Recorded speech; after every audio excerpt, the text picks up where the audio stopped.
So, Fnaf. You know, it was really only a matter of time before I made one of these videos. After all, this is basically a fancy theorist channel at this point. So you know what? I'm throwing my hat into the ring. Let's do this. Future Tater here. I had no idea what I was getting myself into, so I ended up having to shorten the video to just the bare basics. Hope that's okay. So we start in the 1970s with this fella named William Afton. And he had a passion for making mascot costumes, and he used these mascot costumes to open up Fredbear's Family Diner, in which two performers would wear the costumes of Fredbear and Bonnie. However, with great success comes great copycats, and that happened to be Henry Emily. Henry saw all the joy that the mascots brought to children, so he decided to do it better with animatronics, and ended up opening Chica's Party World, where the animatronics could perform on stage without having anyone needing to puppeteer them. But Chica wasn't the only character. There were also the mediocre melodies. This man is truly a branding genius, no notes. These characters consisted of Mr. Hippo, Pig Patch, Orville Elephant, Happy Frog, and Ned Bear. Now if that sounds familiar, it should, and that made William rather perturbed.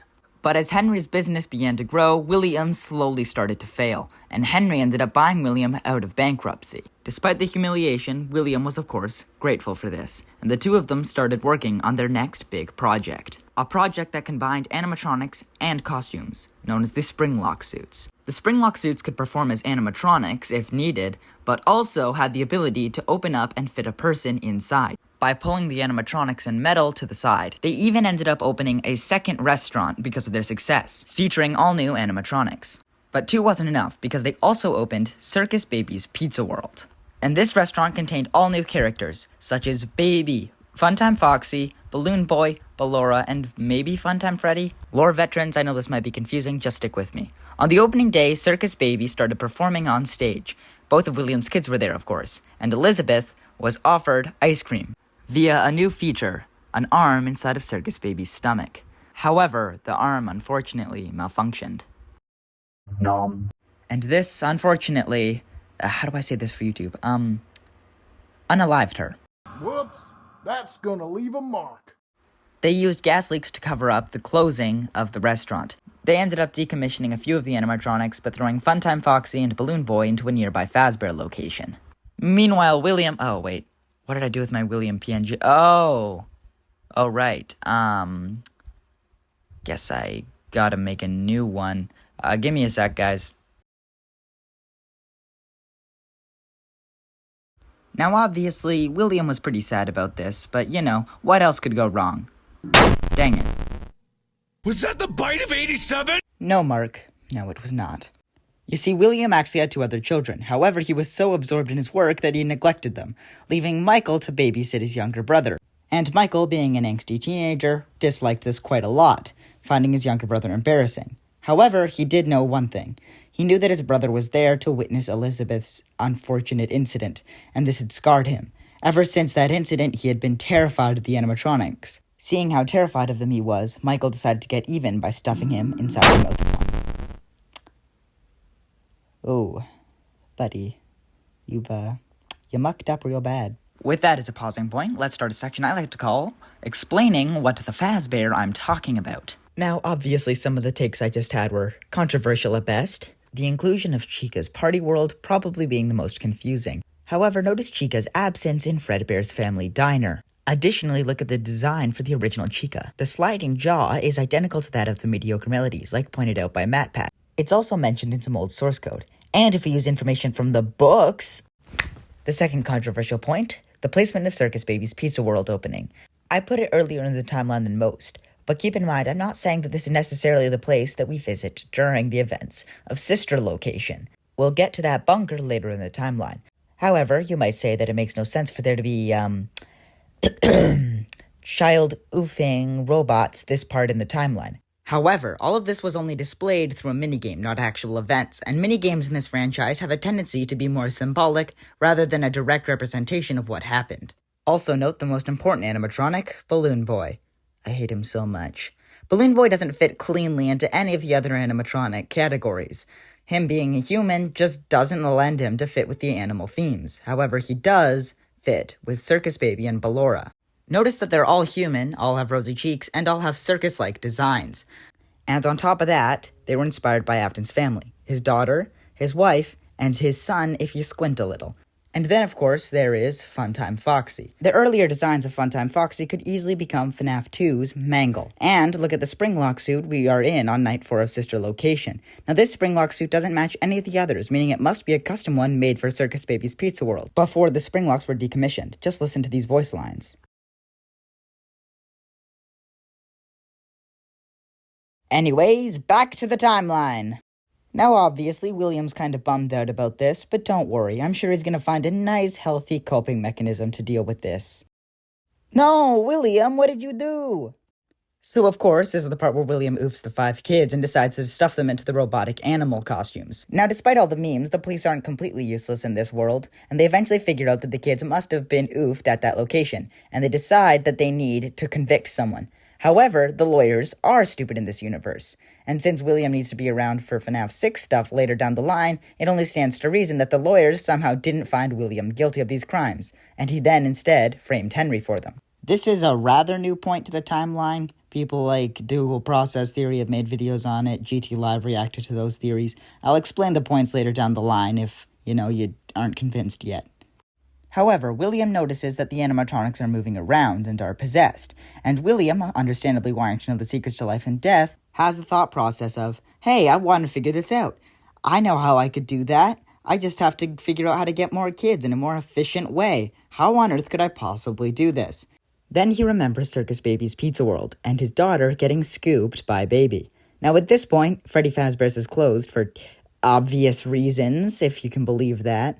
So William decides to reopen Circus Baby's Pizza World, except this time tampering with the animatronics, basically making them child harvesting machines. Man, this is hard to make for a family-friendly video.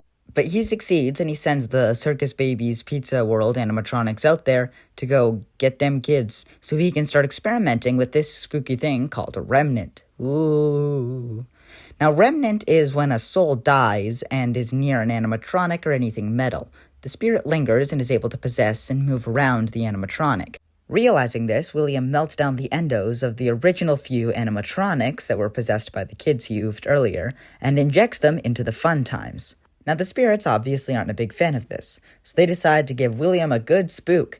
Yeah, spirits can wander or something. I'll make a video about that later. Anyways, the point is the spirits scare him, and wanting cover, he immediately goes and decides to hide in the animatronic that he oofed them in.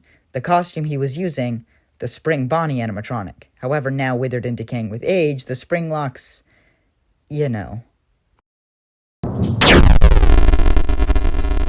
With the Springlocks failing, all the metal that was held to the sides goes into William. Whoops, that's gonna leave a mark. Then the spirits leave. Wow, buddy, that must really, really suck. Don't worry, someone will find you, right? Oh, they locked you in there? That's rough, buddy. Kinda deserve it, though. Alright, section 2 of explaining what the Fazbear I'm talking about, part 2. Now this time I didn't have as many crazy, intense, wacky accusations. The most controversial thing I really said here was that William must have framed Henry for the crimes. However, this makes the most sense for the timeline if you think about it. And if you need more evidence, Dual Process Theory made a great video about this, pointing all these things out in the first place. Basically, William needs to be around in order to get spring-locked, so he's basically in the clear. However, Henry doesn't really need to show up till FNAF 6. So for this next part, let's rewind the timeline back to Michael. William's oldest child is Michael Afton. And, oh, wait a minute. Technically, this isn't Michael Afton. Well, it is. It's Michael Schmidt, who's also Michael Afton, but sometimes he is and sometimes he isn't. It depends if you're reading the books or the games. Actually, I don't think he's in the books, but he's not in the movie, and this is the one from the movie in which he's not Michael. This is too confusing. You know what? I'm just going to ask a computer to make a picture of him. Oh, my goodness. I hate AI so much. Now, believe it or not, Michael is a little sad because he accidentally got his brother oofed. However, William is nothing if not a genius manipulator, so he uses Michael as his plan B. If he were to ever disappear or go a long time with an absence, he was instructed to go down to the basement. And folks, we've reached it. The first actual game in the timeline. 10 minutes into the video. 10 minutes into the video. 10 minutes into the video. It's okay. Bring it back. It's fine. It's all worth it. Because this series is so great, and once I make these theories, the entire thing will make sense, and it will be worth it. So then Michael goes into the secret elevator under their house and finds a bunch of circus-themed robots that have the spirits of a bunch of children that were oofed by his father at a pizza place, only for his innards to get scooped out and he becomes a purple Muppet. Anyways, it's sister location. You saw it in the gameplay, but I'll just go over it quickly. Basically, Michael finds a bunch of creepy stuff, realizes what his father did. While he's down there, he hears a voice coming from the circus baby animatronic, and recognizing his sister, he listens to what she says. She tells him to go to the scooping room, a room in which is meant to remove the insides of animatronics, which is done. However, it's about to remove the insides of Michael and replace them with animatronic parts so that they can escape the underground facility. Now, obviously, Michael's a little put off by this whole experience, so he has the will to come back to life using the remnant that was injected into him by the scooper. He comes back to life as said purple Muppet and vows to get revenge on his father. With his life and very flesh torn away from him, in just an instant, he has nothing left but to destroy his father. This is the funny, goofy bear game for the kiddos. Now, obviously, Michael doesn't know where his father is because of the whole spring locking incident, but he figures he must be at a Fazbear location. So he decides to go from Fazbear location to Fazbear location as a night guard, burning them down as he goes and setting the souls of the spirits free to the best of his ability. And one day he goes to a horror attraction inspired by Freddy's, and there he finds in the back room his father. After all these years, there he is. And when William shows up, Michael is obviously a little put off by him, so he sets him on fire, as you do. However, William pulls an Uno reverse card and decides to come back as the one and oh! It looks like Jimmy Neutron! Meanwhile, the robot Spaghetti from inside Michael decides that Baby is annoying and they kick her out. You're not welcome in this household. Then the legal system gets a brain cell instead of being stupid all the time, realizes it was totally William, and decides to let Henry go. And he sees what was happening and decides to do the only thing he does know how to do and open another pizzeria. The pizzeria is used as a trap to lure William, Circus Baby, and what's left of Ennard back to the pizzerias. And once they're all gathered there, Henry stops him, drops an absolutely banger of a speech, sets them all on fire. Michael decides to stay too, he was the security guard this whole time. And finally, Fnaf is gone. And the story's done. Nope, we are not doing that today. This script is too long. This video was painful. You guys have been waiting for a long time for this video, and I need to leave this to MatPat. Wait, what's that?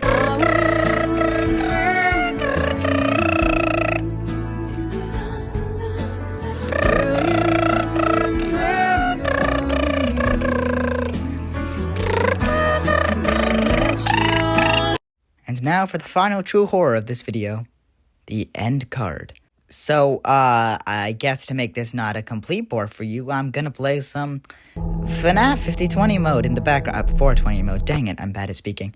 Okay, so obviously there are some things I glazed over in this video, like Ultimate Custom Night and Fnaf 4, and I'm looking forward to making videos on those things in the future, but I needed to get this out by the time of the 8th anniversary. You guys know how time can be. These videos are a lot more painful and long to make than most people think.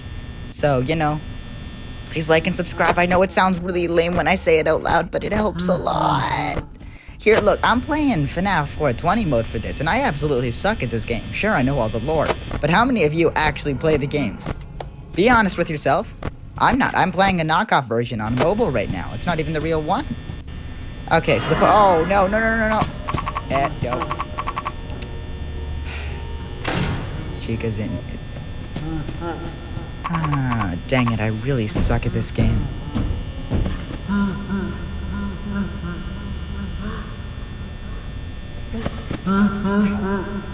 So if you're still here, you probably enjoyed the video. Please show me some support.